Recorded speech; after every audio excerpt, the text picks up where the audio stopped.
Okay, you ready? Yep. Okay. Today on Mob Rules, We talk about Kill Team. we go to the comic shop and read Exterminatus by Dan Abnett. We talk about Kill Team. We really, really love Kill Team. It's episode 33 of Kill Team. No, Mob Rules. Oh yeah, Mob Rules. Definitely Mob Rules. Definitely Mob Rules, not Kill Team.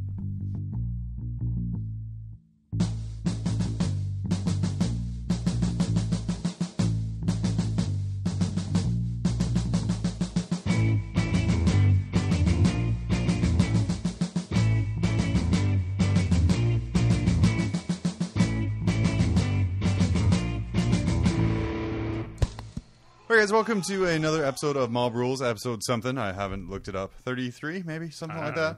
I would usually ask Ted. This is John, by the way, but our wonderful co-host Ted has a prior appointment with life, so he is sitting out today fixing warhounds. And But to fill his shoes, they've called in Phil, the Glacial Geek. Where's my sad trombone sound? So yes, Ted is out. He is prepping for his convention, Alaska Battle Brothers, which is, if you're listening to this the day of launch, is tomorrow. If you're not listening to the day of lunch, the day of lunch. If you're not listening to this the day of lunch, then yeah, it's probably not tomorrow. No, but there'll be lots of cool pictures and everything up. That's true. Ted is running a big Titanicus battle. Adeptus Titanicus. Yes, so nothing but big titans, nothing but Imperials and chaos. Just beating it out, giant big machines. Yes, and Ted is literally constructing huge amounts of buildings that I think will get used for this game. And that's about it. And that's until about he does it again. Until he does it again next year, where he now must do it yearly to justify the purchase of the beautiful terrain. Yeah, looks good though. It does look really good. Yeah, and then you may have seen the pictures on the Mob Rules Facebook page of the one that he did of the container, right? Yeah, the container, and then he did another one. The heretical container, because it came from Home Depot. Yeah, right? Which I'm perfectly okay with, because we don't talk about my work life. But no, and then he also did kind of like a nice big high-rise building kind of thing. It all comes from Ironheart Industries. Yeah. And it looks really good. Yeah. And as part of Battlezone Ursa, I actually got a measuring stick that looks like a knuckle duster. Oh, yes. Which it I'm really cool. Very happy with. Nice. Because if I miss a charge, I can punch someone. So he punches a lot of people. A lot of forehead lines. But yeah, Phil. Exactly 6 inches long. And that's what she said. Hey-o. Phil, what have you been, apart from setting me up for terrible puns or mom jokes or whatever, what have you been up to? Well, I've been doing all the stuff with Glacial Geek. I've been building up my second army for the channel and for me just in general. Building up a Death Watch army. Ooh. Yeah, super hype about these dude bros. They are super cool. They are fun to build. The models themselves are really cool. The weapons they've got are really cool. They're fun to paint because I found a quick and easy way to paint black armor that I had never had before. So that I was kind of dreading that at first until I found this technique, and now I am totally cool with painting black. So it makes my life a lot easier with that. Oh, and because they're all black as well. Well, you have to put that detail into that silver arm. Well, no, the detail in the silver arm, just null and oil. Just paint that thing silver, null and oil the crap out of that thing. You talk Boom, my language. it looks beautiful. Yeah. So okay, dropping a little hobby hint right here. Ooh. Yeah, hobby hint time with the Glacial Geek. All right, so basically, Sorry, I felt like it that sounds great. Okay. Yeah, definitely. So to paint black armor, what I do is I just prime it black, so you've got a nice matte black coat there, and then you do a dry brush of standard Mechanicum gray, and then a dry brush of Fenrisian gray, and then you wash the whole thing with Nuln Oil. Then you paint in your other colors, block in the other colors, and give the whole model another wash of Nuln Oil, and it comes out fantastic. It does look really tight. Yeah, it looks really awesome. It looks black, but it looks like it has dimension, which you never get if you just paint it black and try to right. Because I know for my black, where I was doing, it was just a couple dry brushes of dark and lighter gray, and hope for the best. And it came out a little too light for me, but your stuff looks really nice. That's what I'm saying. Like those two washes of Nuln Oil really help tone down the dry brush and give it a nice blue tone, so it actually looks like it's like a black metal, which is exactly what you're going for. Yeah, supposed to be there. Exactly. So it looks sweet. Nice. Yeah. So that is that was hobby time with the Glacial Geek. There we go. Oh, wait, I go. No. Oh, yeah. It's like start again. Yeah, start again now. But no, it looks really good. Yeah. And then one thing I noticed as well, and you put this up on your Glacial Geek Facebook Yes. page, was when you put the picture up of the unit, is you did a Howling Griffin in there. Yeah. You were super straight with your shoulder pad Oh, my quartering God. lines. That How thing- long did that take you? It took me way too freaking long because that yellow took, I swear it took me about 4 or 5 coats to get that yellow. And You did multiple coats? I had to do multiple coats of the yellow. It just kept coming out streaky and thin, and you could see through, and it was, oh man, it was do it over killing black? me. Over black, that's the problem. So, Oh, man. so this is the anti hobby hour with the Geisha Geek, as geisha- the Geisha geisha Geek. Yeah, never do it over black. well, I have to say, as a hobby hint, you can't paint yellow over black. Yeah, it just takes you 9,000. No, coats. it really doesn't. With my Imperial Fist Army. Okay. Because my veterans are black with yellow shoulder pads, yellow helmets. Yeah. What you got to do is you have to hit that with a brown. So you go from black to brown. So you do a coat of brown. Right, kind of a medium brown. Whatever is it had, I forget which one. I think Mornfang brown is what I use. Yeah. Then after that, you do the Averland Sunset on top of it. Nice. And then after that, you just kind of pick another yellow, either a lighter one together or whatever, and it comes out really good. So it's like 3 layers. But it's like the same way super about nice. getting white. Yeah. It's kind of, you got to start that gray and build up. The same thing with the yellows. You got to start at brown and build up there. Oh man, because it was killing me. Yeah. It was killing me. So the shoulder pad, it ended up coming out really well. Sorry, I had to stop the Oh, sorry. hobby Yeah, tip that was corner music. yeah. Okay. I fixed Hobby it in time. post. Hobby Fixed time it with in John. Hobby time, John. But yeah, I had it was, oh man, it gave me headaches trying to keep those straight lines over every single coat. So, but it like you said, it came out pretty You good. started with the red and then went yellow? Well, no, or- what I did was I actually just did them kept it in their quadrants, so that I didn't do one and then paint over the other. I did them in their quadrants. You using masochist. Oh my god, you're telling me that was killing me. Oh my god, so yeah, that was killer. Yeah. I think it worked. It came out pretty well. No, 'Cause everyone's been It complimenting looks that really, shoulder really pad good. stuff, You yeah. know, as I said, why would you bother? Just be like, he was dishonored, so he lost the yellow in his shoulder pad.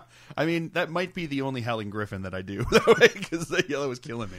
Even the Imperial Fist guy that I did, at least then I could just do the whole thing in yellow. For sure. And, get a couple coats to get it right. But Yeah. at least I there's a also couple cheated and I coats. did all my shoulder pads separately and undercoated them white. Oh, there you go. And then airbrushed them. So that's, hobby There hint. you go. Hobby hint. Hobby hint with John. Buy Don't an do it airbrush. the other way. Yeah, so. But no, I have to say, spoiler alert for Monday, but or whenever your battle report is going out there, Yeah. Kill Team fucking sucks. Or no, sorry, Death Watch fucking sucks. Yeah, I was going to say, Kill Team's Kill awesome. Team's awesome, and we'll be talking about that in a little bit here. Yes, we will. But Death Watch in Kill Team, well, I guess Tyranids in Kill Team. Maybe that's what Suck. it came down. We got to try that. We got to try. We it gotta try that again. again. What I want to do, I think, next time is we played 2 games. Yeah. And there's 2 winning lists. I kind of want to pair off the winning lists against each other. Ooh, yeah, that would be and fun. kind of That would be see how fun. that would go. Yeah. And that's what I was thinking of doing the other night there, and then sadly, time and everything kind of got in our way. No, for sure. But yeah, I think that's what we should do next. There, Yeah, we should 'cause, try something. Yeah, that's a pretty good list. Yeah, I think so. Personally, I finished 3,500 points of my Imperial Fist 30K stuff this week. For the reason that you're doing that is because Battle Brothers, we have APOC game, Yeah. 30K Apocalypse game. It's going to be 14,000 points aside. jeez, that is mind-boggling. Plus 1 Warhound Titan. Plus a Warhound Titan. So I have both sides get a free Warhound. Oh. Hopefully our side has one, Ted. Thank you. Wherever you are. Wherever you are. But yeah, so I got my Imperial Fist all finished up. So Nice. I finished up the sparring today, and I have some basing to do, Sterling Mud. And I know you're with me on this train. Oh, yeah. Hobby Hint. Beautiful. Yeah. Hobby hint with the Glacial Geek and Jonathan. Just use Sterling Mud on your bases. Yeah. Or any of their texture-based paint. Oh my god. Oh god, it's yeah. Sterling Mud, dry brush with a little bit of a light color. It looks fantastic. Fantastic. So I still have a little bit of that to do, but like for me, the important thing is all of you guys are done. So in the past 2 months, I've painted 60 Bolter Bros. God. a Fire Raptor, a Spartan, 10 and Templar all yellow. Brethren. Yeah, all yellow. All yellow. I don't know why you... man. Well, I started Masochist. when I got the Fire Raptor. I'm like, wow, this is gonna look, because I saw a really sweet looking Fire Raptor in Imperial Fist colors. Yeah. I'm like, that's what I'm gonna do. I do 2 Marines. I'm like, oh shit, why did I do that? But Yeah. I can't strip my my Fire Raptor anymore. And I mean, I think that's why they always paint like their display ones in yellow, because Oh. it looks really cool, and they don't have to show that like the broken painter that's sitting in the corner like rocking himself you to mean sleep that every night after he super painted cool it. new Stormbird Yeah, that was the released in Stormbird. Imperial Fist color? Yeah, the one that was giant and must have taken forever to do. Oh my god! You think that guy was like, "Hey, we want to talk about your attendance. You know, you're calling out a bunch. You're not getting here on time. Oh, my 5. No, we need you to paint this Stormbird." Yeah. Oh, sweet. Okay, I'm fine with that. Yeah, I was like, as an Imperial Fist, fuck you. I'll take the firing. Yeah. Yeah. It's like, do you have anything else? Do you need me to get coffee for everyone forever? Which Or I will anything pay which for I will out of pay for pocket. out of my pocket? Yeah, I will no. do that as opposed to paint that. Yeah, it's but to me, it's all done, and you know, it's like kind of whenever you're getting an army, a specific army ready for an event, the closer it gets, the lower your standards get a little bit there. So some of it, like my Templar Brethren, their power swords aren't painted. Okay. Because I got in a rage because I dropped a couple and their swords snapped. Oh, I So hate that. low resin swords, there's no way gluing back on, and then there's a couple that are bent after I painted that, and I'm like, oh fuck it, I'm not. Belial has a little bit of the case of the bent sword. I figure all of their swords are going to bend and snap, and then I'll just either fucking lightsaber power swords. Yeah. They're just turned off right now. You can glue them on for the game with super glue, but it's. Have you seen how tiny? I'm just saying they're not. They're For they're going to Forge come World, off the next time you see it. yeah, it's like it's a really tiny connector between the hilt and the sword itself, and there's like I tried gluing it back together, but eventually I was just like, no, fuck it, I don't care, it's done, I'm good. Yeah, that's what's going on. I had the same problem with the like the little decorative things that stick out of the power pack on the back of my black shield and my watch captain. Those things keep falling off on me, and I keep gluing it back on, and it keeps falling off. And I also had it on the sword on my librarian on a bike keeps breaking off at the same place, and I just have to keep gluing it back on. There's not much I could do because it sticks right out, and he's on a bike with a giant wing that sticks out the top. So there's no easy way to transport him. No, there's no good way to put him into. And it's the same way with the Brethren, because their swords are like, out of Yeah. the side, and I'm gonna have my shield out here. And, oh fuck! Yeah, try putting those guys in. Yeah. It sucks. And no. So yesterday, as I was getting everything together and I finished everything up, I then realized I was one sniper scout squad away from actually being done. Oh no! So so I had forgot to. about those guys? Yeah, I forgot about. I needed another, quote unquote recon squad, which is just Marines and Scout armor. Nice. So I had to put those together, and our Lord Null Oil and yeah, dark green. It's a camel cloak. It's dark green. There's very little yellow in this one. Yeah, there we go. So yeah, I did that while watching Luke Cage yesterday. Oh, I Super haven't watched good. that. I haven't watched that. Just an episode. It's pretty good so far. No, I've heard it's supposed to be really good. So you have your Death Watch coming, but also in the past you've been super hyped about Gene Stealer cults. Yes, they totally came out. And, they came out. Oh my god, it's because it's everything that I wanted from Tyranids is basically in that book. Because I've talked about wanting to do like the High Fleet Glacier, and the reason I wanted to do High Fleet Glacier was because I wanted to run Gene Stealers, and everyone I was telling that I wanted to do this was like, well, good luck, bro, because Gene Stealers suck in the Tyranid Codex. There's nothing you could do. That's going to blow. You need to buy giant, big, monstrous creatures. And I'm like, that didn't really appeal to me. Running big, giant, monstrous creatures doesn't. I don't know. It just doesn't appeal to me. Super fun though. Yeah, I'm sure it is. Like every time I see someone like put their giant, monstrous creatures, I'm like, well, those do seem like they would be fun to play. But like, I don't know. Like the idea, I don't know. For me, it doesn't seem like that's kind of the way I wanted to go. I wanted to go like a whole bunch of Gene Stealers because the idea of these things like coming out of the woodwork and coming out of the pipes and out of every little nook and cranny and just like swarming the enemy seemed really cool. Like basically every trailer that you've ever seen for anything that involves like Space Hulk. You know what I mean? Like that's what I wanted to do. So I was like, all right, well, I guess I'll have to make some HQ units from the Tyranids. And then this codex came out, and it's like, nope, you don't have to. Very, very strong codex. Yeah. It's very good. I was joking. Made those Gene Stealers super effective. I was joking with Danny yesterday that finally everyone's got the Tyranid Codex everyone wanted.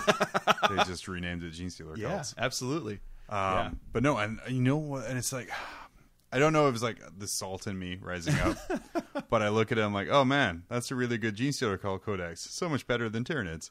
And then I look at the Goliath trucks, and I'm like, oh man, that's a great orc truck. so much better with Gene Stealers. And then, I mean, the orc part of me is like, oh, I'll just loot it. I'll probably get one and loot it and turn it into a looted wagon or something fun like that. It looks super cool. I really love the mining aesthetic, and I know there's been a lot of split in that where some people really, don't like that at all, and some people there's no real one really in the middle. It's like, it's okay. You either really like it or you really don't. Yeah, but in this kind of 40K like background and universe that they've created right now, uprising on a mining colony is a lot more plausible than Gene Stealers riding limos. Yeah, exactly. I think that when you're talking about it, it's way more grimdarky to have these guys just rising up out of the lower echelon of society as opposed to just like walking out the front door of like the White House, with the imperial version of the White House, and it's like, all right, the governor's already... That would be the Emperor's Palace. Yeah, the Emperor's Palace. Yeah, well, no, not the Emperor's Palace. I'm saying, like, I was thinking more like a planetary governor. I wasn't really thinking, like, the Emperor himself turns out to be a magus. That would be the biggest M. Night Shyamalan twist that you've ever seen. What a twist! The Emperor is actually a magus. Oh, man. I can hear the furious tippy-typing of why that's false and why we are completely wrong for even suggesting that there. Yeah, for even suggesting that. Like I said, I really love the idea, and it's kind of, I don't know, part of me of like the working class is rising up against the Imperium. And then we're going to be talking about one of the graphic novels later, and there's a short story at the end of that that I almost enjoyed more than the main story. I really liked it too. It put a really awesome spin on what the grim dark future is like. Yeah. But just kind of like that idea of rising up against this oppressive power. Yeah. No, totally. And I think it's, and they're rising up, and I know they're kind of being controlled by the Gene Stealer essence, but they feel like it's more of it feels less coerced than like a chaos uprising. Yeah. The chaos uprising sounds like they've just been, well, I don't know. Maybe it's not. I'm sure there's a lot of people out there saying like, no, the Gene Stealer cult is just as controlling as like a chaos cult. Yeah, I think it's all psychic suggestion with Gene Stealers.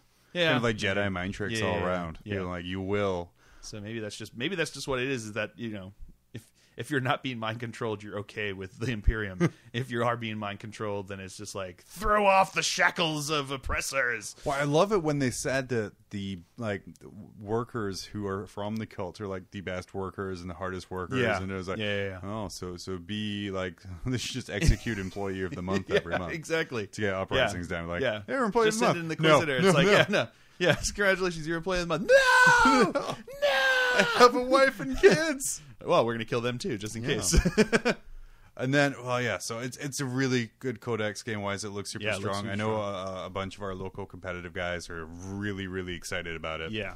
I'm excited about it just thematically, to be honest. Right. I don't think I'm probably going to abuse it as much as I probably could, but I just think it'd be fun to run like a whole bunch of, a bunch of Gene Stealers with like a Lehman Russ and a Goliath tank next to it and stuff like that.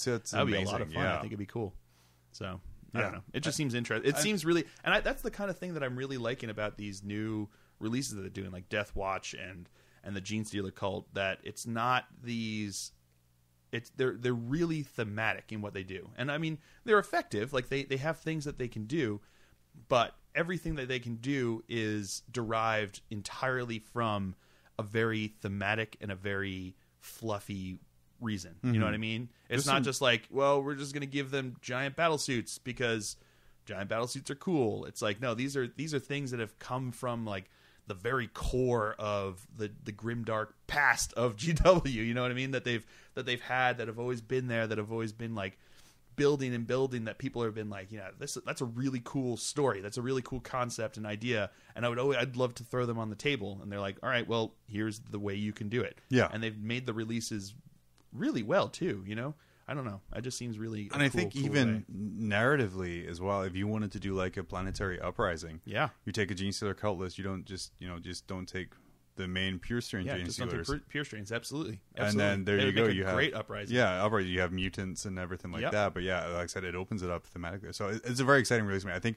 I'll be picking up the Codex, even though I don't plan on running the army. Yeah, I plan on picking up the Codex and possibly running the army once I get my Death Watch stuff painted up. Yeah. So 3 armies for Phil. I know. Holy cow. Well, the thing is, once you go away from just one army, forget it. That's like you just break the dam, and it's like you break the seal, and you're just gone. That's I it don't for know the what you're rest talking of it. about. my new 3-shelf display cabinet, where I realize I have 5 different armies. So someone's So you not need another making the shelf, cut. yeah. Who's not making the Someone's not cut? making the cut. Yeah. Okay, cool. Well, I think we'll go ahead and take a quick break. Cool. When coming back, we're going to talk about Kill Team. Yes. We both played Kill Team yesterday. Phil, you've been playing it a bunch. I've been playing it a bunch, and I'm probably going to keep playing it a bunch. It's fantastic. It Lunch is. hour adventure time. Yeah. It's super, super good. So yeah, we will be right back. We're going to talk about some Kill Team. Whoop whoop. We have to make really high-pitched, irritating sounds, otherwise Tad, editing where it doesn't know what's happening. Man, ladies kept checking their drinks. Thanks, Bill Cosby. Hey, buddy, have you tried chocolate? It's a natural aphrodisiac that doesn't trigger any of the FBI's chemical tests. Wow. Thanks, guy. Where are you going? To the grocery store. Chocolate for that special lady that doesn't know she's special. Yet. Oh man, I'm going to make a fully soundtracks record. Okay, welcome back. We are going to be talking today about Kill Team. I wasn't originally planning to talk about this when I messaged Phil originally. Hey, you want to come talk about this comic book? Yeah. But And then I was like, hell yeah. hell yeah! But then we played Kill Team, and it was amazing. It was a lot of fun. Kill Team is mini 40k. Yeah. It's skirmish 40k. skirmish 40k. Yeah. It's 200 points. Yep. Limited detachment. Yeah, it's 0 to 2 troop choices, 0 to 1 elite choices, and 0 to 1 fast attack choices. So you have to make it 200 points out of that. I mean, it's not hard to get 200 points out of that, but that's what you're limited to making. And then every model is its own essentially its own independent character. Yeah, but you have to buy everything like you would a squad. So you can't just buy, 5. You can't just buy 5 dudes with with like Melt grav guns. cannons. You know what I mean? No, you can only have 4. Yeah, I could have had 5. Yeah. So, I mean, an example of a Kill Team list, Yeah. like one I ran yesterday, was 3 Tyranid Warriors, Yep. 10 Gargoyles, and a Pyrivore. Yep. That's 200 points. And he ran them against my Death Watch, which was a 5-man veteran squad with 2 grav cannons. Oh, not 2 grav cannons. I 2 wish it was grav yeah, he cannons. was just grav cannons. It was 2 frag cannons and 2 Infernus heavy bolters. So I had 5 guys, and he had, what was that? 14? 14 guys. About 22 wounds with Yeah. total. And yeah, so I mean, that's one compensation. Another, like, one I sent, Phil, was I sent a 5-man Bolter Scout Squad and a Calidus Assassin. Yep. That's an acceptable fight or kill team. Yep. I had another one where it was a 5-man tactical squad with bolters and a 5-man command squad with 4 melta-guns. Which seems dick move in kill team, because there's Yeah. no vehicles anywhere. Yeah. Just... Well, you can take vehicles. They just have to have the armor facing can't add up above 33. Oh yeah, that's right. So Yeah. like that's the restrictions. The kill team detachment must include at least 4 non-vehicle models. Yep. A kill team cannot include any model with more than 3 wounds or an armor save better than 2+. Yep. Can include flyers. No vehicle whose armor save combined is better than 33. Yeah.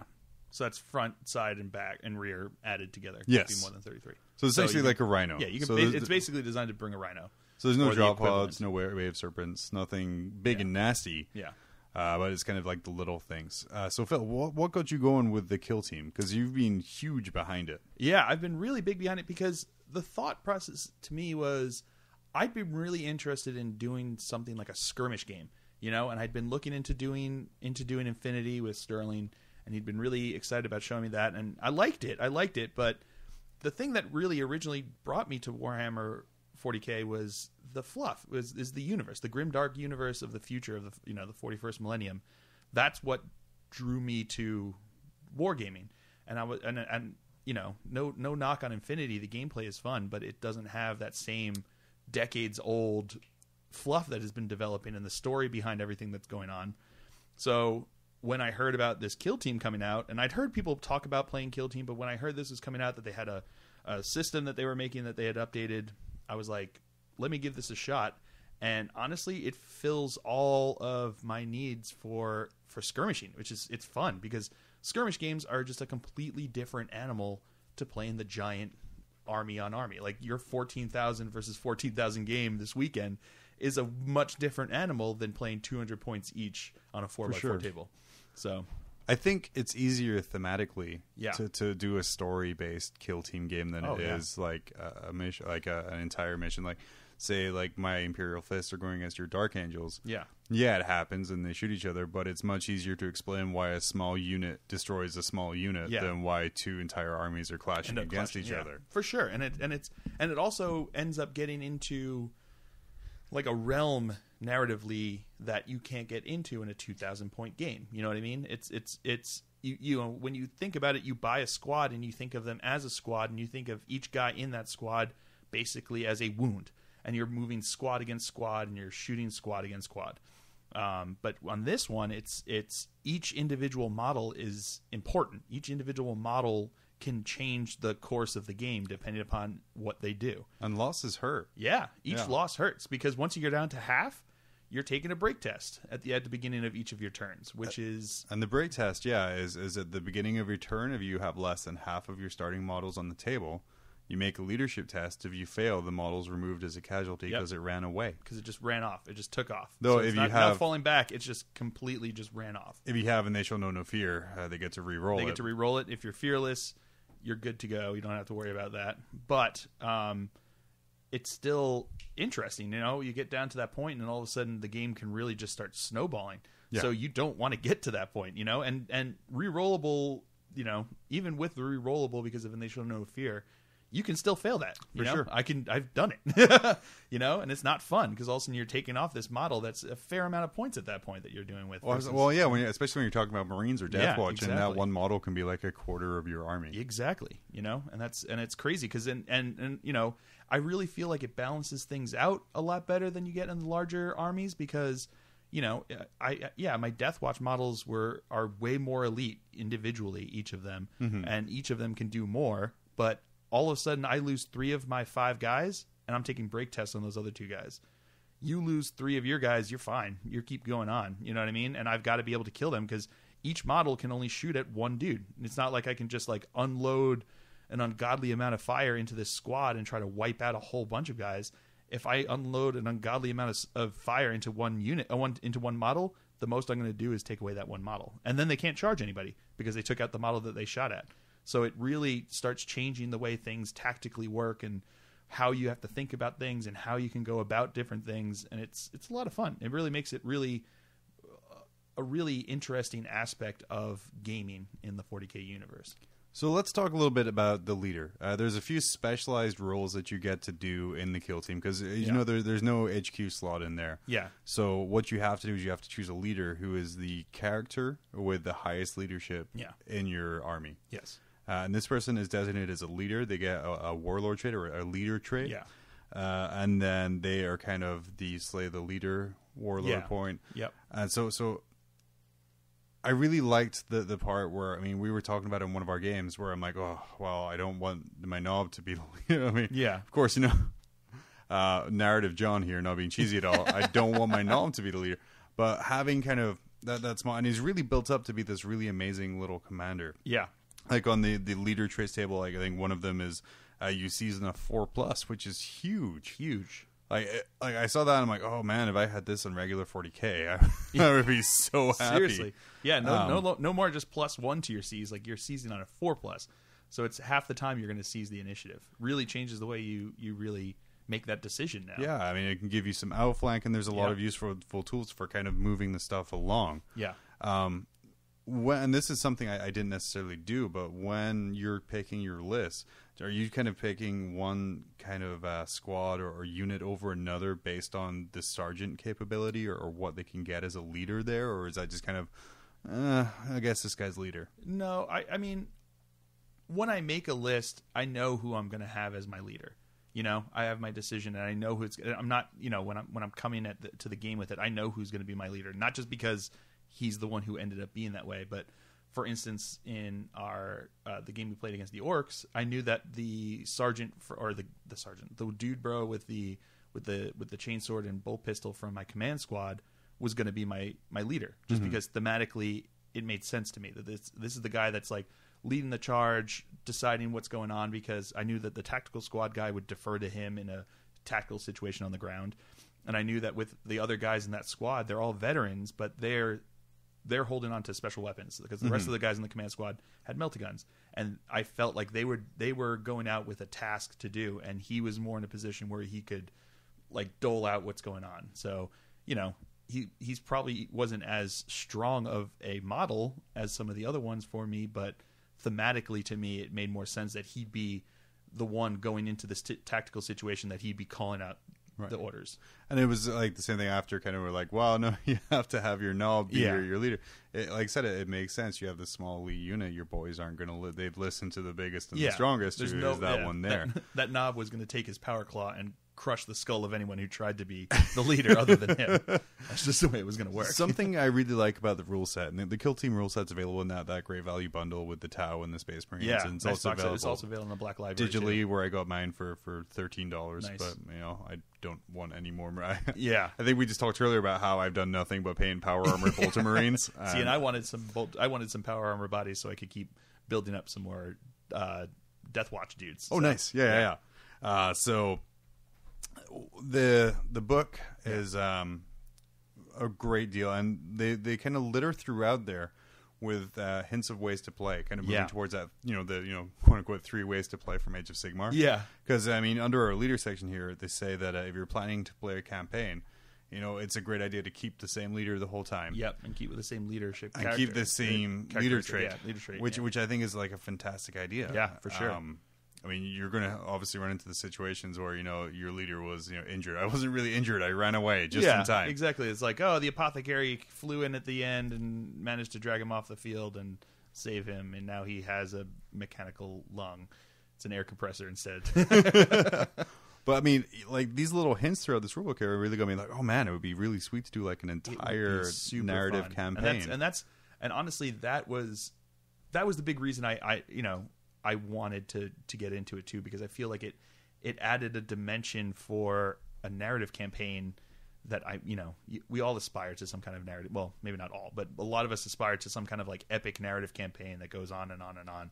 And I feel like this Kill Team aspect really adds a dimension to a narrative campaign that you're missing if you're only playing big games of 40K. Mm-hmm. You know what I mean? Because you can have, you have this narrative campaign of these, of a war band going off to war, and that's fine. But narratively, like when you read a Black Library book, most of them aren't about sweeping battles. They aren't about, giant units of guys going across the battlefield and, and blasting each other. There are aspects of that, but a lot of the cooler, the things that really make it real and give you this kind of narrative taste to what's going on in those books are once they get down to the squad level.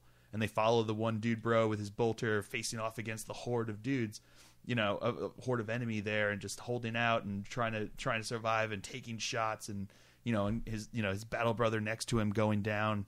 And it's like that adds a really amazing aspect, I think, and a really big flavor to that whole narrative style. And I thought this would really add to that kind of campaign if you can have missions where you have giant armies going off against giant armies, but then all of a sudden it breaks down because you're following this one tactical squad as it's trying to break its way through through a warehouse and make its way to the other side to try to take down like a defensive emplacement that's been holding off the advance. Or if you've got there's this Tyranid invasion, but you've got this one squad who's trying to clear out a Gene Stealer brood from this one hab block, you know what I mean? And it would be really cool, and it really adds like an aspect of that almost like a Black Library-esque aspect to the gaming that you're playing. Well, something I was just thinking about is if you think of every kind of major action blockbuster, or kind of like even The Force Awakens that just came out. Yeah. Big main battle. Yep. At the same time, there is a unit of commandos at the side going off and doing something that helps with the main battle. Yep, absolutely. And it's like a majority of the films that come out like that are like that. So you now have this option, and like I'm super stoked to be able to be something. If you're big main battle taking place, and you have like a Kill Team game going on simultaneously at the side, and then you can just lean over and be like, Hey guys, their reserves come on a 1+ now. And really kind of affecting that tide of the battle. Yeah, that'd be cool. It opens up a hell of a lot of options. I digress a little bit there, just going on about the coolness of it all and what it opens up. Yeah. As well as a leader in your squad, you have up to 3 specialists. Well, you have 3 specialists. Or you have 3 specialists. You have to have 3 specialists. My bad. I don't know why you wouldn't take 3 specialists.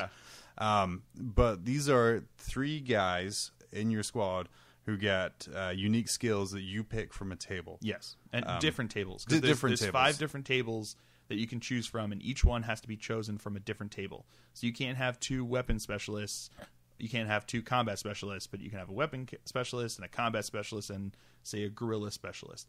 Or what is the indomitable specialist? Yeah, you can be a combat fighter. specialist, a weapon specialist, a dirty fighter specialist, an indomitable specialist, and a guerrilla specialist. Yeah, so those are the 5 different tables that you can choose from, and each one has a set of different special rules that you can get. So there's some that are generic special rules like rage or fear, Eternal or Warrior, feel no pain, those kind of rules. And then they have some very specific kill team special rules that they can get, that they can choose from, which are pretty brilliant. The Reaping Volley, I think we both agreed, that's is going to be killer. That's going to be taken a lot in kill team. Yeah, it's a weapon specialist rule, wherein when attacking with a ranged weapon that fires more than one shot, the model can target different enemy models. It's essentially split fire for a single guy. And that's huge in this game, because otherwise, if you're shooting at, like, if he's got, like, for the game that I was playing there, when I've got a heavy bolter and he's got a bunch of gargoyles coming here, it's like 3 shots with a heavy bolter is probably going to be overkill to take down 1 gargoyle. It's going to be overkill to take down 3 gargoyles. Well, it may be overkill to take down 3 gargoyles, but it's less overkill to take down 3 gargoyles than it is to take down 1 gargoyle. So all of a sudden you put Reaping Volley on him, and now he can split it between those 2, between the 3 on his heavy bolter shots, which is nice because you can possibly take down more than just 1 model, which is really a big game changer. I also like, you can add to the thematics of your list using these tables. Like, if you're a space marine, or you're probably not going to want to take a dirty fighter special tactic, because you can, and because I had that with my guy. I took some dirty fighter tactics with some of my guys, and I made it the model that I've modeled up with a bolter in one hand and a knife in the other hand, so it looks like he's just like really getting in there and just start stabbing away, like. Like, was it Ricardo from Futurama? Yeah, exactly. Yeah, the stabby robot. There is also the appearance of Soul Blaze as well. The world's finest rule. Yeah. I will say, you mean the world's most forgotten rule? Oh, God, yeah. Let's have a game mode where mostly everything's going to be 1 wound models, and let's give Soul Blaze an option. There's a couple in there that like key in on, like, when you're attacking a model with 2 or more wounds. So if you have something like someone brings a whole bunch of warriors, you actually have something that can key off on that, which is cool, because you actually don't choose the specialist. Well, I don't know. Maybe you can choose the specialist when you're making a list. I don't know when they tell you to do it. I always choose it once we sat down ready to get playing, is when I would choose the specialist. It would be interesting to play a game where we chose it blind. Chose it blind? Yeah. Not knowing what we're facing. Yeah. To be fair, I did have that. I played a game against Sterling, and I played against his Tau, and I gave one of my guys the Rage special rule, because I was like, he's an Assault Marine with a jump pack. This would be great, giving me 2 more attacks on the charge, and I can just shoot up there and get in his face, because Tau are not great at close combat. And I charged him, and all of a sudden he was like, oh, they all come standard equipped with defensive grenades, so you don't get any bonus to the charge. Aww. And I was like, no rage? Despite all your rage. Yeah. I'm sure. So despite all my rage, he was still just hitting two attacks. So just 2 just the 2 against attacks. Tau. Plus 1 for extra close combat weapon. Yeah, I was going to say, it made a difference, because with Phil rolling, you never know. I really need those 2 extra attacks. Oh yeah, sometimes So yeah, that's kind of thing. So you have your specialist, you have your leader, and then you have mooks. Essentially. There's some other rules like area of command, so you get to use your leader's leadership. Because when you roll with the breaking, the leader has to roll first, and if the leader passes his leadership test, everyone within 6 inches of him automatically passes as well. So, and then there's actually a warlord or leader trait that expands that to 12 inches. So if you have like if I have my guy there from the command squad, he's rolling on a 9, he's probably going to pass, and then all of a sudden everyone within 12 inches doesn't have to make that roll. For sure, and that's a killer roll. Really killer roll. Like I said, when I played Tyranids with you, that really destroyed him me. Out. Yeah. My synapse, which there's a whole bunch of exemptions for rules here. Tyranid synapse isn't one of them. Isn't one of them. Is I thought it was, but them. it's not. So no. that's You'll be seeing a lot of warriors and kill teams from Tyranids. I just don't think you'll be seeing a lot of Tyranids and kill team. Fair enough. Yeah. Lots of Gene Stealers. Yeah. Codex That would be Tyranids fun. 2.0. Oh yeah, just wave against Just wave. like a whole bunch of. Yeah, that would be fun. That'd be You like get a whole what? bunch of them. 9 Gene Stealers? Are they 14 points now? Something like that, Something yeah. like that. So that no, that's 10 minimum 10. Yeah. A whole bunch more. Oh. So probably closer to like 14, But I mean, 14 or 15. and this is the something like great thing about it is like moving away rules and all that stuff is thematically.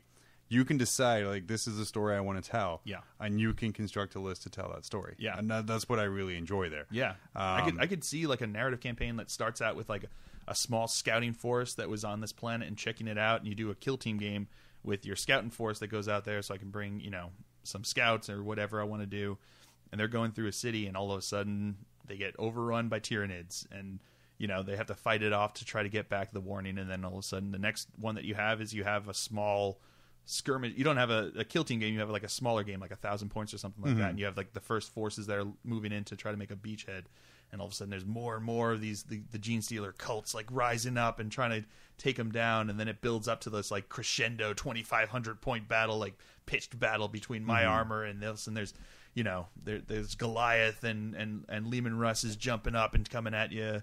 It would be fun. It would be really cool to just like build up throughout those and keep telling those stories, and then breaking down into some kill team sets. So you've got like this squad that has to go try to grab this position, and they have to try to hold it off against this, the squad, the enemy that are holding it right now, and they've got to try to infiltrate and go through. Go break the shield Gotta generator. go break through the shield generator, exactly like that. Yeah, they got to go down to the moon of Endor and break the shield generator. Like I said, it opens up so much, and then it really does. It expands the narrative. Like usually, like you're sitting there talking about that, and I'm thinking, I was like, well, you could just have it where the scouts go in, and you keep playing kill team games until the Marine player loses, and for every game they win, they get more points to start with. Yeah, they that'd be manage cool. to land and beach. That'd be super cool. Yeah. And everything. I mean, it's not like you have to have super imagination for it either. It's just kind of like all of the rules and everything are right set All in there for you now. And building up on that, they even have some missions. Some kill team missions that they have in the back. And the there, missions are 6 of the damn solid. Really solid. Yeah. And they're really fun, and they're really different and really thematic. Like we played one which was Alone in the Dark, where when you deploy your units, each model has to roll a d6, and on a 1 or a 2, they gain outflank. So all of a sudden they're being held in reserve and coming in from the sides. And any of them that, on a 3+, they're placed on your side of the table, but they have to be 3 inches from any of your other models. So it's almost like the anti-unit coherency. Yeah, which is pretty cool. As someone who had 14 models at the time, I did not like that. Yeah, it was a little hard for him to try to stretch that across the entire thing. But it was just really cool because all of a sudden you have this like mental concept of these guys are just like going in there and they're just like alone in the dark, and you get separated, like spread out and move through because they can't really see well because it's the whole game has night fighting, so every turn has night fighting, which is interesting. And it just adds a really interesting take on everything, that you've got there. There was another one that we did, which was the other one we had like. Oh no! Okay, so yeah, the other one we did was you put 6 objectives down. Yeah. Whenever, supply drop. Yeah, supply drop. You put 6 objectives down, and then you scattered the objectives, and we did a full scatter off of the original location. Yeah, of each of them. And then when you finish a movement phase within an inch of that objective, you roll a dice. Yep. If you 1 roll through 5, it's removed because it's not the primary supply drop. And then once a 6 is rolled, that becomes the primary supply drop, and that basically becomes an immobile relic. Yeah, you can't move, and it's stuck there. So you have to defend that, and that was a hell of a lot of fun.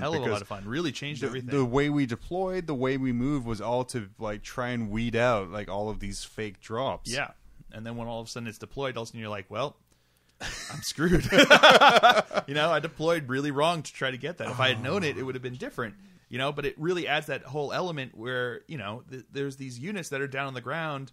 And there's supply drop comes in. You don't always get to tell where it's going to land exactly, and you've got to try to scramble to go get it before the enemy does. The great thing about Kill Team as well is so you get a lot of creative people playing 40K. Yeah, you get a lot of people who make up missions and special things. Yeah. If you're playing like a 1,500, 2,000 point game, if the mission isn't working, then you've wasted hours of your time. Hours of your time, and you can tell someone else isn't having fun. And a lot of people power through. It's like, oh well, we're all here. If you make up, if you make up a Kill Team mission, and it isn't working or it isn't fun, you just stop. Half hour, or just stop.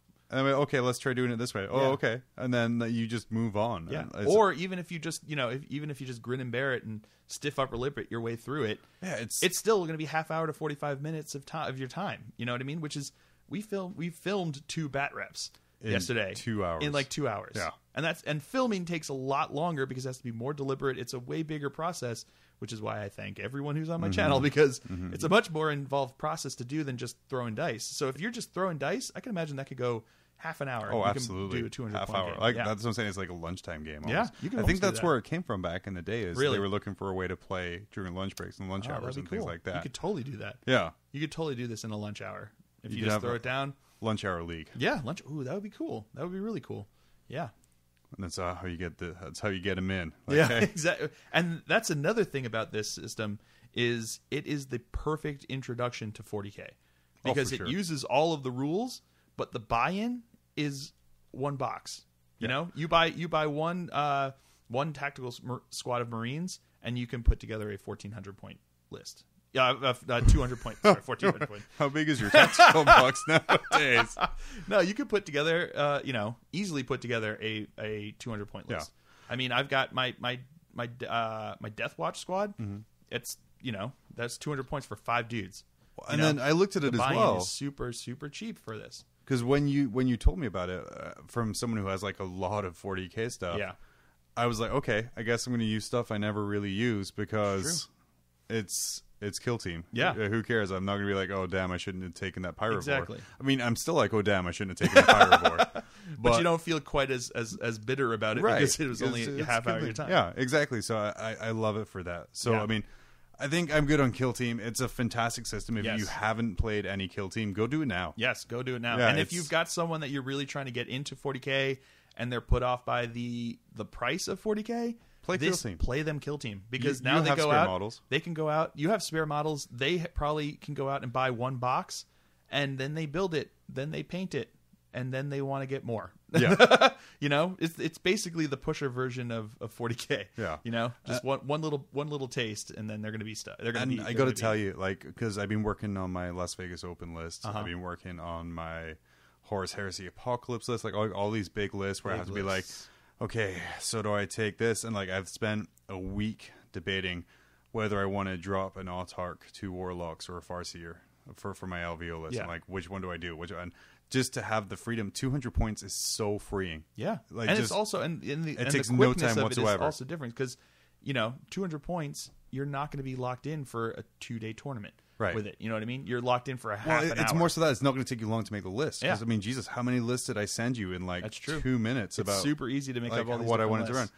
And so the best recommendation I could do, I mean, you should be playing Kill Team. Yes. If you're playing 40K, you enjoy 40K, you will enjoy Kill Team. Absolutely. Is make a list, go do it. Just and think of the theme. Think of what your squad is doing, what your Yeah. Kill Team is doing. And it's go one of around the that. easier ways to start thinking thematically and thinking narratively because you don't have to try to push an entire narrative over a 2,000 point list. You know what I mean? Because sometimes even if you're building a list at 2,000 points, it does become hard to try to fit a narrative to everything that you want to play in that list. It's not hard to figure out a 200 point list. All of a sudden it's like I've got one kill team of Death Watch. That's super fluffy, super narrative. Or I want to put a 5-man Black Knight biker squad, super elite, but also super fluffy because it's just one squad that's made its way into this one city and it's left by itself. And it's like a section of the battlefield that they're all off on their own. It's super easy to start thinking narratively with this, and then you can start building the narrative from there. So all of a sudden you have a couple different units that meet up after they've been fighting their way through the city, and you've got yourself a narrative list, which is fun. Absolutely. So yeah, go to our Facebook page. Let us know your kill teams. Yes. Email me your kill teams. Ooh, yes. Definitely Yeah. let us know what your And- kill and teams are I doing. wanna go over I'd them. love I to hear wanna what your play them. ideas are. Yes. Yeah, and let us know why your kill team's together, all that other kind of fun stuff there. Yeah. Like I said, I know we've gushed about it for about 20 minutes now. Yeah. But I do love kill team. Yeah, it me is too. a lot of fun. There's And going just to be quite a few battle reports. I've already got one up there on the Glacial Geek YouTube page. There'll be another one up on Monday. So I might actually put up our Death Watch one. So Because that it's was so fun. short. Yeah, well, it was fun. It was fun. Spoilers. Yeah, spoilers. It's a little It was short. fun for Phil. No. Yeah, but you also get to see some non-Dark Angel armies in mine. Yeah, So yeah, that's you're fun. super stoked about that. Yeah, super stoked. These guys are so cool. So cool. All right. We're going to take a quick break. We will be back. We're going to talk about the graphic novel Exterminatus. Exterminatus. That's why you said it better. But Yeah, I did say it better. I always do. Man, my old lady's so moody right now. I hate that time of the month. Not me. I buy generic tampons. They clean up all that gross lady stuff, and she's happy because we've saved money. Wow, generic tampons. I'll have to give those a try. Damn, I can't believe I lost another game. All of my dice are rolling once. Quit the whining, man. You should change your cotton. Another rending hit! Thanks, generic brand tampons. Generic brand tampons, not just for ladies. For a limited time, send in 6 applicator sticks for a free dice bag. Good morning, Vietnam. Oh, that's beautiful. I've always wanted to do that. Was this just because we had the radio playing? Yeah, again? exactly. On the plus side, if Yeah. you're a longtime listener and understand Ted and I's frustration about our board picking up local radio waves. Are you recording on your show? Yeah. Yeah, Okay. recording. Sorry. I Yeah, just wanted to make sure. when the green and the red go. Oh, no, I was saying that in your channel looked like a. Oh, no, yeah, 3, 4, 5. Okay. Because I had to Oh, change okay, yeah. channels.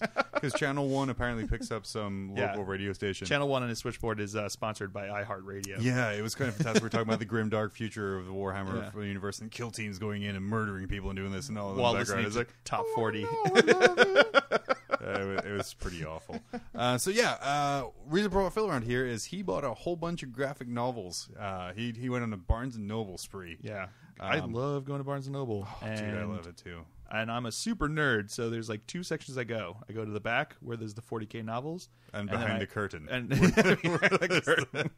With the 18 and plus older. I go into the graphic novel section. I look through because, I mean, I'm not just a 40K nerd. I'm like a full-on everything nerd. I love, all aspects, anime and comic books and all that fun stuff. So, I was just walking through the comic book section, checking out what's going on, and all of a sudden I was stopped because I saw a Warhammer, like a regular fantasy Warhammer graphic novel there, and I was like, oh, that's kind of cool.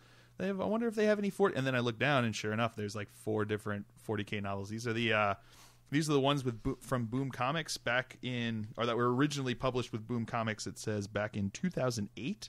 So I'm sure some of you guys may have read it back then, but they've got them in these super slick looking trade paperbacks now. Oh, yeah. So I picked up a couple, and the one we decided to talk about was Exterminatus.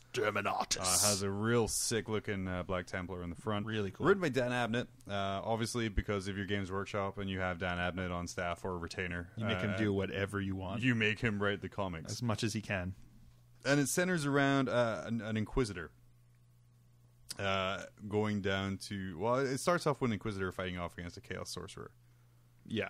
And kind of, honestly... It's a little bit of a backstory on Yeah, a little bit of a backstory, but the first few pages when it's talking, like the fight with the Chaos Sorcerer, the imagery they use... And, super cool. And the use of a Thunderhammer, like this comic for me, or this graphic novel for me, has cemented Thunderhammers as the coolest freaking weapon. The most metal of weapons. And also... Something else I really appreciate. I've never read a Warhammer comic before. Now I know what a lot of my weapons are supposed to sound like, thanks to the benefit of comic books. Yeah, like a Thunderhammer. Wadoomch is the sound of a Thunderhammer. So and then it goes on and it kind of skips to the future here, and we have our Inquisitor, his loyal, faithful servant Alfred. I'm going to guess, going to a new planet. The super cool thing for me on this one here was the story. It involves him going to this planet and investigating 2 unearthed Chaos Warhound Titans. Or at first, it's 2 unearthed Chaos Warhound Titans. But like the idea that that these planets have these, and the people on the top are trying to dig them out secretly for chaos. Yeah, there was like a chaos takeover on this planet, and it was being overrun. It was like a backwater planet, really of no consequence to the Imperium, and had no idea why the Chaos suddenly turned its baleful eye upon this backwater planet. And they just started digging and digging and digging, and the Black Templars went in and to stop them, and discovered that there was that they were trying to unearth these 2 Chaos Warhound Titans. Which looked shitty. Yeah. They looked pretty beat up. They've had better days. Yeah. They've probably been there since the Horus heresy. So, but it's a cool imagery and like Very the, cool the imagery. art of it as well, of just kind of hunched over Really the bottom nice, yeah. of this pit. The art in it is spectacular. Yeah, They did it's a really good- nice. good Really, really job nice. with that. So when they go down, they find it. They also find a container, which, if you look at the art, that container looks almost exactly like the Munitarium container Yeah. that just got released. that just got released, and Yeah. this was back in 2008. So, They've got like their style on lockdown, which is awesome. which is awesome. And inside that container, it took me a second, because what happens is your Inquisitor, he opens a container. He sees a girl in rags hooked up to a bunch of machines, and then he just shoots the shit out of her. Yeah, I saw that too. I was like, damn, that seems harsh. So he opens the door. He gets attacked by a Chaos guy on the inside, and then he looks in the container, says "Throne of Terra." You see the girl, and then the next box is just ba-dum, ba-dum, ba-dum, ba-dum, ba-dum. He's open up with bolt why, pistols. why are you? Yeah, I mean, I know you're an Inquisitor, and shoot first, ask questions later. But you later find out that she is a psychic blank. Yes. I guess there's the Untouchable, they call them. Oh yeah. So anyone who's read the Eisenhorn trilogy, knows about these Untouchables and what they can do. And he's a psyker, and it just basically paralyzed him. Yeah, and gave him took away great his pain powers. and all that other. And it explained, as they said, why the Imperium psychics weren't able to sense these Warhound Titans down there. That they were acting as a buffer that was just blanking out the entire planet from the eye of the psychers within the Imperium, which is pretty badass and crazy. Because she was hooked up to this machine that amplified her untouchable zone or a null zone. And it, like I said, it was super. That was an awesome thing for me. Yeah. After that, the book kind of turns into CSI 40K. Yeah. It goes into a real Inquisitor storyline. It feels a lot like the Eisenhorn trilogy. I don't know if you've ever read that, Jonathan, but I've actually just started playing the game. okay. I've never played the game. I got but a level the in novels and it are crashed. fantastic. And Okay. I got bugged by camera angles, but we're going to be Fair positive. enough. All right, I've got the novels that you can read. They're super good. Yeah. So. I hear good things, and like I said, when I Yeah. played the game, it's very entertaining. Very. But like I said, I liked it went into kind of the investigation and the length that the Inquisitors go to. Yeah, and what they have to do and what they go through, and the whole process of now trying to figure out who was doing this, who was helping the chaos. arch enemy keep and hide these because it also turned out that there were 9 other Titans buried on this planet that had been being blocked by this untouchable. So they, where the book gets its name from, the Inquisitor declares Exterminatus on this planet, and he's like, F Fuck this it. planet, we're done with this. There's no way we're gonna risk getting 11 Warhound Titans into the hands of the arch enemy. So just blow the kill it. shit out of this entire planet, which seems to be the inquisitorial way of things, where it's Which like, is why I'm so surprised Yeah. that they investigate it. No, Yeah. so they investigate. The first thing they do is they go to the family that owned the shipping company for the container that the blank was in. yes, And they ask them questions about that. They were very nice, very hospitable, and then they had been raided by pirates. yeah, their stuff had been hijacked. So they warned them, though, and in my favorite scene in the whole book, they warned them that it's a very well protected compound that this the other shipping company who are stealing their containers is at. Yeah. They go in. You're going to need an army to get there, and he's like, "Well, I have one." Yeah, no problem. Good thing I've got one. And without asking any questions, Questions. without prior contact with Not the even people a, inside not even the a compound. text message. Yeah, not even kind of a not even like psychic a scream. "you up" text message. Nothing. An entire Imperial Guard company attacks this one outpost. The Cadian 430th or 450th, something like that. Yeah. So it's just wave upon wave of Fleeman Russes just come over the crest and just start blowing the shit out of the shipping company. Yeah, it's Could you imagine being on the inside, just like a normal day, you're filling out some paperwork, and all of a sudden the Cadian 450th starts assaulting your place of work? kind of like if like a guy goes and interviews someone at FedEx. Yeah. And then he was like, "Oh no, it was the UPS guy." So he goes to UPS, And but just takes blows the U.S. up the Army place. with yeah, him. it takes the U.S. Army with him and just starts like mowing them down. It's just like, you've got these guys that were at the gates were obviously protecting it because they wanted to, protect their interests, but they weren't expecting the Cadian 450th to suddenly arise and come and start and I blowing the love, shit. like, It's like a mall cop suddenly having like I don't know, like a SWAT team show up and start shooting him in the face. I love the imagery about how effective the guard were. Yeah, super and then, effective. and then just kind of while we're talking about that, and also sounds and knowing what things sounds like now, I now know what a Lehman Russ sounds like. He goes shoom, fdump, shoom, fdump. As is mentioned in text on the page there. Yeah. So what happens is they go in. He tries to find out where the main family for the shipping company is. Yep. He does this by two brothers. psychically removing the information very painfully from the people who are there. Yeah, from the guards. From the guards. Yeah, he's like, we'll never be able to find him in time. And he's like, just give me one of those guys. The guy gets like shot in the arm. He walks up. He's like, tell me where they are. And he's like, just let me die. He's like, well, I will definitely let you die, but after I take out this information, just like flays his brain until he gets the information he wants. Yeah, it was so brutal. And then they get to the brothers who run the rival shipping company. Yep. And we find out that the original shipping company had been paying the brothers to run their shipping company, but pretend that they weren't. And pretend that they weren't. Well, yeah. So that made everyone question what was going on. So they're like, why are you talking about this? And, like, why would you do this? And it's like, they were paying us. We didn't care. So we kept up the facade of our problems. And then they're like, whatever they were doing, though, they were like chewing through their... Yeah, they were doing some really shady shit because they were... whatever they were doing, they were chewing through all of their finances. And they were just chewing through everything. And all of a sudden, the Inquisitor light bulb goes off and he goes, oh, what costs a lot of money? Oh, yeah, a chaos uprising. And then, blast from the past, we see a fiery image coming down from the sky. And I'm sorry to say, but a chaos drop pod. Yeah. And I'm like, oh, if only they really had those things. And then an old school dreadnought walks out. Yeah.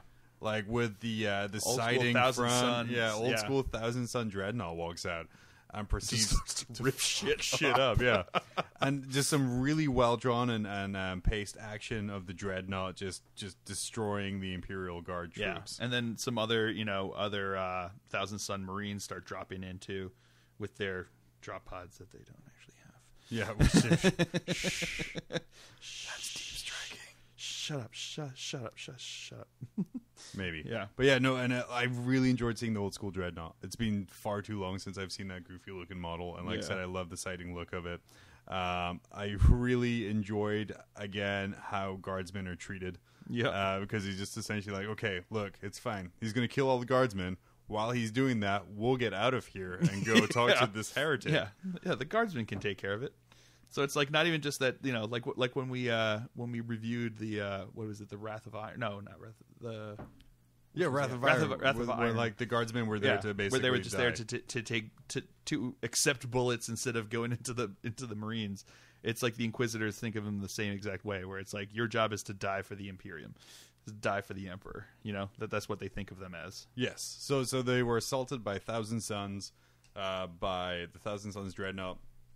Our hero Inquisitor takes out the Thousand Sun dreadnought in badass metal style. Yeah. He runs straight at him, again going on about how his faith in the Emperor will protect him and all that other kind of fun stuff. And he attaches a melta-bomb to the hip. Yep. And again, I can't say enough good things about the art for this sequence. Like usually, I mean, I'm used to going through like Marvel, DC stuff, and we're used to kind of like top tier artists and all that other kind of things. Sometimes for me, Image is like lacks a little bit, yeah. Boom lacks a little bit, but all of the art through here is just great, and just and this the was layouts Boom, especially. so it's pretty cool. The layouts especially are fantastic on it. And so our Thousand Suns attack, they get tied up with guard while our Inquisitor escapes. Yep. Right back to our original shipping company. I mean, I know I'm being confusing as hell as this, but I mean, I'll be honest, I'm pretty pumped off with this comic. Yeah. You're going for that. Was it the DeCup was one of the families? Yeah, the DeCup siblings, who are the ones with the big armored compound. Yeah. No, the DeCup. Oh. No, DeCup was the original family. Yeah, and the Damask brothers. Yeah, That's were the ones who were in the compound. So our hero Inquisitor flies back to the DeCups.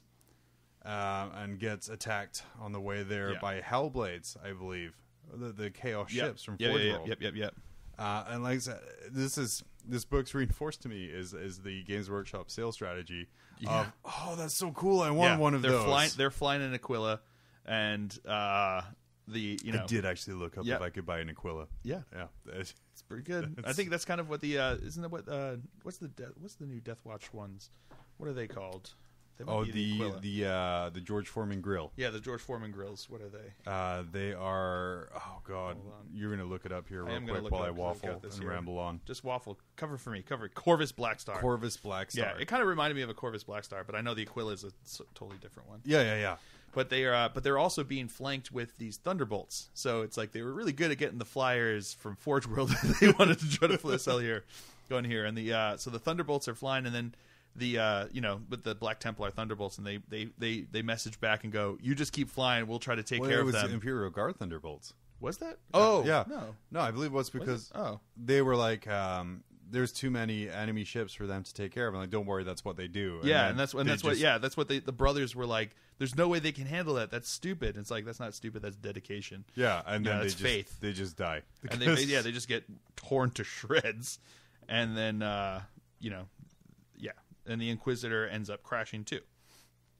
Yes, and they crashes, and he wakes up. Which there's the only thing I didn't really like in this book was the transition between the crash and the waking up. Yeah, it just seemed to me it was a little bit of oh shit, we only have a jump. Yeah, we only have like 10 pages left to finish the story. Yeah, a little bit of a Deus Ex. Yeah, but he got woken up, being beaten up by the DeKip brothers, or brother and sister. Brother and sister. He meets another blank or untouchable, who again is causing the brothers great who pain. the Damask brothers had gotten them as a DeKip. The Damask brothers. The DeKip family are the ones who went to Chaos. Yeah. So the Damask brothers had gotten the DeKip siblings, the blank, as a bodyguard. Yes. So the brothers had done, and then they were like, yeah, it's she's been she's really a formidable fighter and everything like that. So, and so the Inquisitor is really held at bay. He can't do anything. Can't do any of his cool psychic shit because it's being surrounded by this blank null zone. Luckily, he has an entourage. Yeah, he's got the Damask brothers. DeKip. No, you son of a bitch. The Damask brothers. And they break out, hit people with chairs, WWE style. Yep. Our really cool looking, newly introduced untouchable dies instantly. Yep. To a knife through the eye. Right through the eye. Totally metal. And in true bad guy form, the DeKip brother and sister escape through the back door. Damask. No, DeKip. You're right. Ha-ha! I gotcha. Oh, God damn it. It's a trap. Yeah, there we go. They escape through the back door. Yes. And so, but only after the Inquisitor, now free of the untouchable, makes all of the other guards shoot each other. Oh, dude, yeah, that was so metal. Yeah, totally metal. The guards were about to shoot him, and all of a sudden the Inquisitor just goes, DeKip guards, shoot yourselves. And they just turn on each other and start shooting each other. It was totally brutal and metal. I honestly feel this was still kind of a MacGuffin, because like, shit, only 8 pages left, and there's all these guards left. Well, I guess the Inquisitor can just tell them to shoot themselves. Well, that is one of the that's one of the psychic powers now. Now, over. So, back in 2008, maybe they were already thinking about that, which is kind of cool. So our chaos. Anyway, our DeKip. Yes, siblings. DeKip siblings. Yeah. Okay. I just want to make sure that you're not jumping jumping and be like Damask. Nope. They run out to the back and they meet up with Lord Skyer, a Chaos Lord that was first met at the start of the book. Yeah, he was the one that had originally really fucked up our Inquisitor, and the whole story is the Inquisitor got fucked up, and this is his first action back. This is the first time back in action after having to be recovered for a long time, after he'd just been really beat up real hard. And what they present to him is essentially all the information about untouchables, right? How to make the untouchable batteries that could create entire world null zones, as opposed to just their personal little null space. And so, and their reward for that is the Chaos Lord rewarded them with money, titles, land, all of that other kind of fun stuff, and let them go on their way. No, opposite town. Yeah, he murdered them both. Yeah, on sight. Because they had failed him, and he's like, no, we got all the information. And he's like, yeah, but I also told you to capture that Inquisitor and bring him to me alive. And they're like, well, he's dead. And, completely lying through their teeth. And he's like, well, I asked for them alive, so I'm just going to completely burn you down to a skeleton, and then I'm just going to cut off your head. And then our Inquisitor catches up, sees the Chaos Lord, and we get a really well-drawn, badass action hero pose of the entire group. Yep. Including a pointing Marine, which is my favorite trope in Warhammer 40,000, is everyone's Marine army has one pointing Marine. Yeah. And the battle takes place. Thousand Suns against Black Templars, Inquisitor on Chaos Lord, and Thunderhammers just fucking stuff up. Yup. Like, I want to go buy 30 Thunderhammers now because of this comic book. Wadooch. Thank you, Phil, for our sound effects for this. And then there's a really nice panel on the next page, or a page here, where it's kind of after he's killed the Chaos Lord with a Thunderhammer, where everything is cleared in like a 50-foot circle away from him. Giant like blast zone of what happens when you hit a Thunderhammer on into the head of a sorcerer. Yeah, and then they find the untouched details about how to make these untouchable engines. Yeah. And it was like, okay, great, we can take that back and we can mask ourselves and protect ourselves from chaos. The Mask Brother was like, now that we know this, we can use the enemy against the enemy, their weapons against the enemy. So, and the Inquisitor was like, yeah, that'd be pretty sweet, but no. And then he squishes it with his foot. That's the way to heresy, and then destroys it. Which is, again, it goes really good into like the whole 40k ethos and the kind of the ethos of an Inquisitor. Yeah. Of just like, nope, heresy, kill it with fire. It could save billions. Nope. Yeah. I think because it also plays off in the beginning. He's talking about how that he says that like that people are now thinking of him as a what's the word I'm looking for, a radical. That that the people behind the scenes are whispering that he's a radical, and his loyal servant is just like, you're not a radical, you're a loyal servant of the Emperor, and that's all that matters. It doesn't matter what they say behind there. You prove who you are. You prove that you're a loyal person. And that's why when all of a sudden he has this weapon that he could use, this chaos weapon that he could use against him, in the fluff of the Inquisitors, you have these Inquisitors that go radical, that are like, yes, we're going to use chaos against chaos, and that's how we're going to destroy them. And it usually ends up with Inquisitors turning to chaos, but that's what they call them. They call them radicals, and they give him some leeway for a while until all of a sudden they just go completely overboard. So he's proving that he's no radical. He's like a hardliner, and that's why he destroyed Literally all us. I can hear is like Donatello from the Turtles cartoon in the 90s. Kind of Inquisitor are you? Radical! Waiting for the bodacious Inquisitors. Cowabunga. The story itself was good. Yes, the art was really good. The pacing was good. Yeah. The end was a little rushed. Yeah. But all in all, it's a really good tale. I enjoyed and a really interesting, almost actually kind of like what we were talking about with Kill Team. It gives you a really flavorful idea of what the 41st millennium is like. So to tie this back into Kill Team, there's at least 5 to 10 Kill Team missions. Oh yeah. Yeah. Oh, absolutely. You have the fighting inside the Damask Brothers compound. Yep. You have the End Inquisitor battle. You have the Start Inquisitor battle. Yep. You have just so many things that you could do with this, which would be so much fun. And and Kill Team, if you want to change it yourself and just throw in a chaos sorcerer, who's going to stop you? Why not? What are they going to do? Is GW going to come down, knock on your door, and take away your Excuse models? me, this is not part of the Kill Team Yes, detachment. I'm going to push on my glasses, and then I'm going to take away all of your models because you were doing it against what we said in these rules. We will be raising our prices this year because Philip thought he could play Kill Team his way. That's what you get. 5 more months of pushing back the Sisters of Battle Codex. I really there's part Every of time me, you change the rules, they just push it back by another 5 months. I really wish there was part of me that on their Facebook page, because I know they're a lot more interactive now, but anytime anyone asks a stupid question or bitches about something, Sisters of Battle going back 2 months because of this guy. We're going to release him in December, but you complain. Because you could have that going back ad infinitum. Ad infinitum. But yeah, I loved it. It was a good thing. Yes. It's got me really pumped, and one of the reasons I wanted to talk about comics with you is because the comics are coming back. Yes, they are. And not just any comics, but Dark Angel comics. Whoop whoop. Let me turn down you. Yeah. No, so they are coming. The first issue is free with this month's White Dwarf. Is that one out?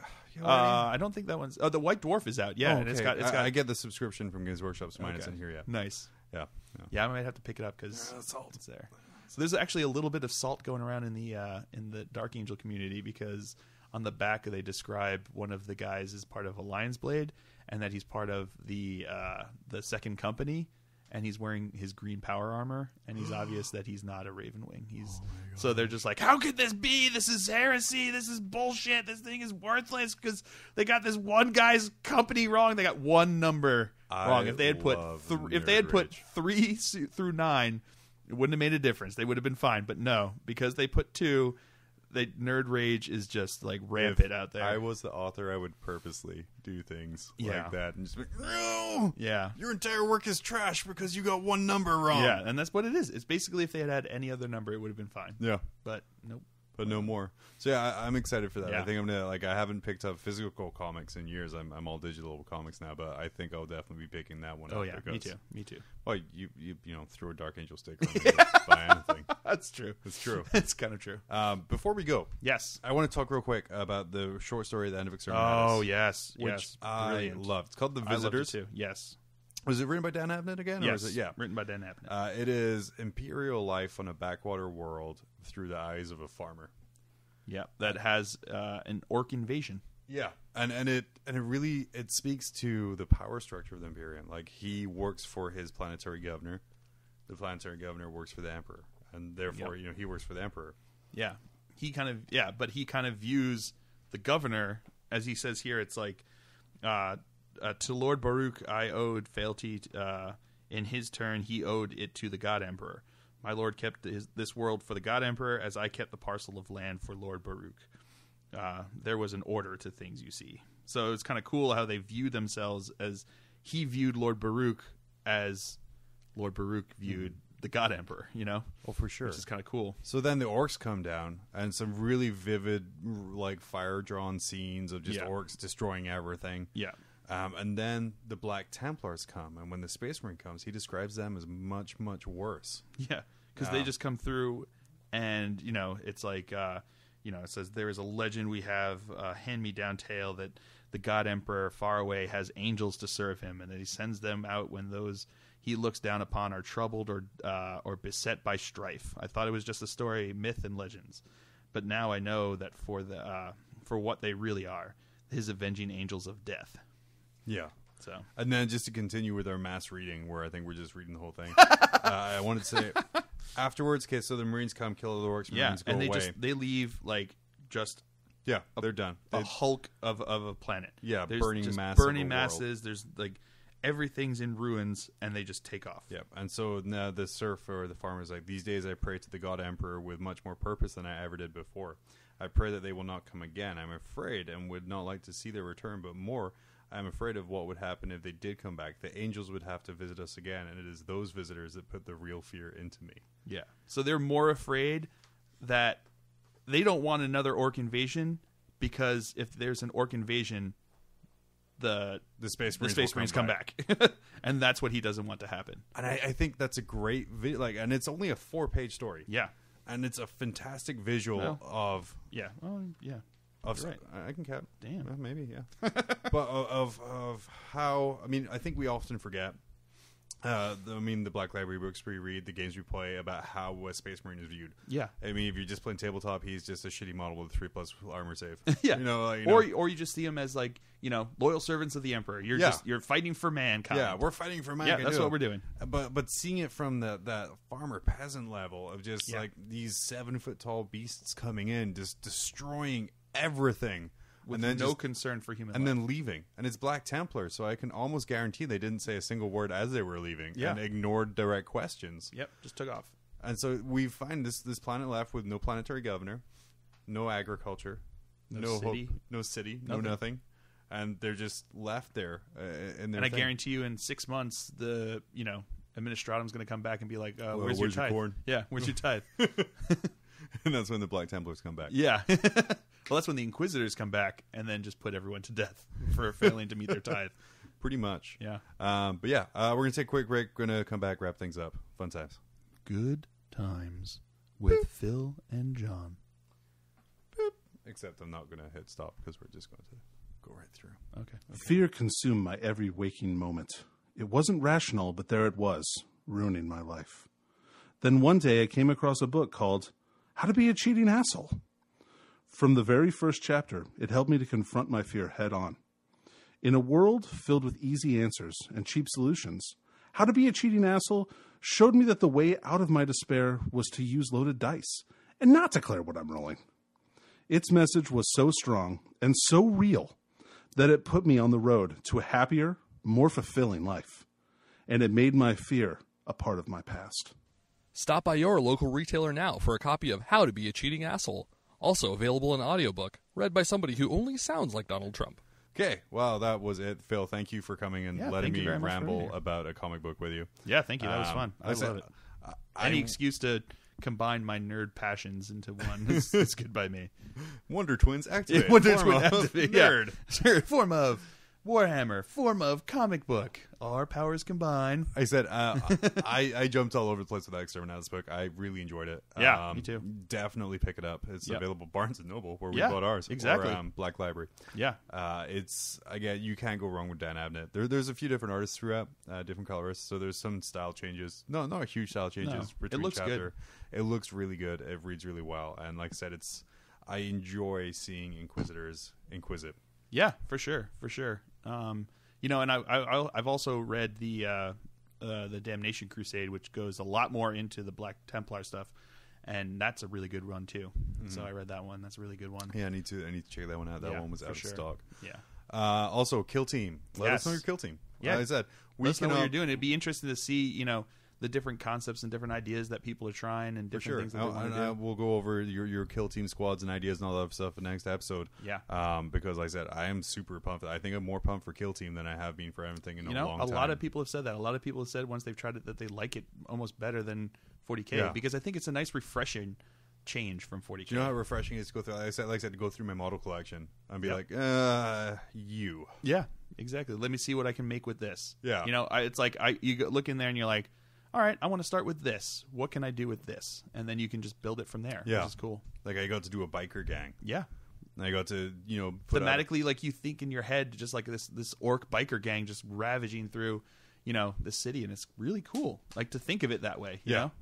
So yeah, let us know about your Kill Teams. Yes, we're very your opinions about Exterminatus could give two shits about. We enjoyed it. That was a good time. Yeah, we enjoyed it. We think you'll enjoy it. But Kill Team is going to be way longer. You will enjoy it. It'll be fantastic. Let us know your narratives. Let us know your Kill Teams. Yes, and it's an excellent way if you're listening to this podcast and you haven't played 40K and you're just really interested in it. Why are you listening? Well, no, because maybe you're just interested in the fluff. Maybe you read the books. Maybe That's true. You don't have your friends don't want to buy a 2,000 point army. Guess what? You buy that one Kill Team box, split it. One of you takes the Tau, one of you takes the Space Marines.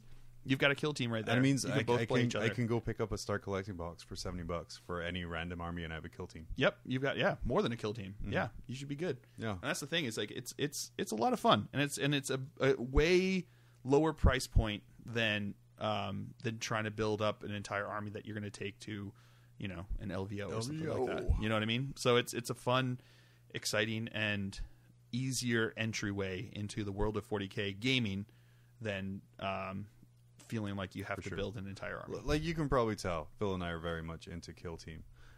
Next time we're going to be talking, I'm assuming about AK Battle Brothers, the convention that Ted runs, as opposed to the convention that John does. Yeah. We taking really, turns running conventions. We really took that split literally. We're a competitive hobby. So we'll probably talk about that some more. Hopefully at some point Ted and I will manage to schedule a game. My scheduling is fun. Be sure to check out Phil's YouTube channel at youtube.com/Glacial Geek. /C/the Glacial Geek. The C stands for cock. That stands for channel. But yeah, or just put in the search bar at YouTube Glacial Geek. And you'll be good to go. That's probably the best bet. And he has new videos every Monday. Every Monday. And then he's talking about exciting new content as well. Yes. Yeah. Yes, good stuff coming. Expanding. Giggity. Giggity. All right, so yeah, for Mob Rules, I've been John. I've been Phil. We'll see you next time. Well, I won't see you because that'd be creepy. Yeah. We don't want to see it. No, if we actually see you, we're going to call the cops. Oh, yeah. Don't listen to us like that. Yeah. Get your hand out your pants, Ted.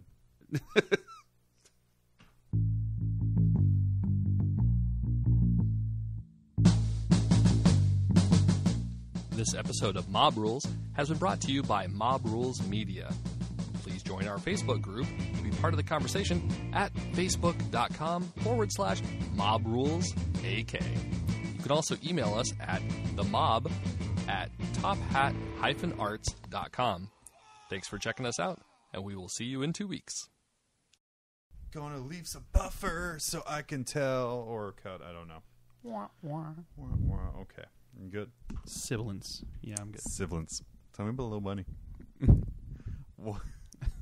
What I might do just for an outro is call Tad and be like, tell me about a Little Bunny. I'm going to do that after this. Gynecomastia is a myth, and so is gout. Ever met somebody with gout? I thought so. Why do we know much about these? Because we are soy. It is our job to know about your body. What we do know is, soy is a complete protein that can replace animal protein. It is a great dietary fiber, and can reduce your LDL and triglycerides. We also know that if you develop man boobs, it is not our fault. It is your dad's. Soy milk. It's not as bad as they say. Are you still recording? Yeah, I'm going to... That was pretty hilarious. Yeah, I like it. Episode 33 of Kill Team. Are you FaceTiming Ted? I am.